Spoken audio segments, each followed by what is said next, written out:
സംസ്ഥാന പാതയിൽ കിളിമാനൂരിന് സമീപം പുളിമാത്ത് കാറുകൾ കൂട്ടിയിടിച്ച് 5 പേർക്ക് പരിക്കേറ്റു. പരിക്കേറ്റവരെ വെഞ്ഞാറമൂട് ഗോകുലം മെഡിക്കൽ കോളേജ് ആശുപത്രിയിൽ പ്രവേശിപ്പിച്ചു.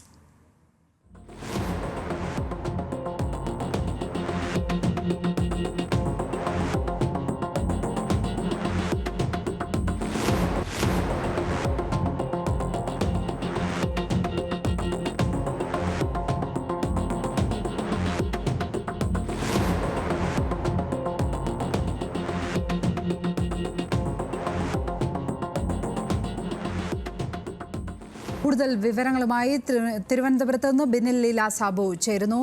ബിനിൽ, പരിക്കേറ്റവരുടെ സ്ഥിതി എങ്ങനെയാണ്? പരിക്ക് ഗുരുതരമാണോ? ആരൊക്കെയാണ് ഈ അപകടത്തിൽ പെട്ടിരിക്കുന്നത്? ലക്ഷ്മി, 5 പേർക്കാണ് ഈ അപകടത്തിൽ പരിക്കേറ്റിരിക്കുന്നത്. ആരുടെയും നില ഗുരുതരമല്ല. ഈ പരിക്കേറ്റവരെ നാട്ടുകാർ തന്നെ വെഞ്ഞാറമൂടുള്ള ഗോകുലം മെഡിക്കൽ കോളേജിൽ പ്രവേശിപ്പിച്ചിട്ടുണ്ട്. ഇവർക്കിപ്പോൾ ചികിത്സ നൽകി വരികയാണ്. രാവിലെ 10:40-നാണ് ഈ അപകടം ഉണ്ടായത്. സംസ്ഥാന പാതയിലാണ്. കിളിമാനൂർ സമീപം പുളിമാത്ത് എന്ന സ്ഥലത്ത് വെച്ചാണ് ഈ കാറുകൾ തമ്മിൽ കൂട്ടിയിടിക്കുന്നത്. CCTV ദൃശ്യങ്ങളാണ് ഇപ്പോൾ പുറത്തേക്ക് വന്നിട്ടുള്ളത്. ആ ദൃശ്യങ്ങൾ തന്നെ വ്യക്തമാണ്. ഇതിൽ എറണാകുളം ഭാഗത്തേക്ക് പോകുന്ന ഒരു കാർ അത് തെറ്റായ ദിശയിലാണ് വരുന്നത്. അത് വന്ന് റോഡിന് മധ്യഭാഗത്തെത്തിയപ്പോൾ വേഗതയിൽ വന്ന ഈ കാർ കൂട്ടിയിടിക്കുകയായിരുന്നു. അതിനുശേഷം ഈ 2 വാഹനങ്ങളുമായി 5 പേർ യാത്ര ചെയ്യുന്നുണ്ടായിരുന്നു.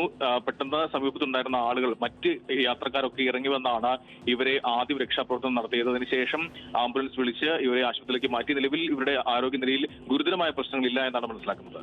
ലക്ഷ്മി. ബിനിൽ ലീല സാബു ആണ് തിരുവനന്തപുരത്ത് നിന്നും വിവരങ്ങൾ പങ്കുവച്ചത്.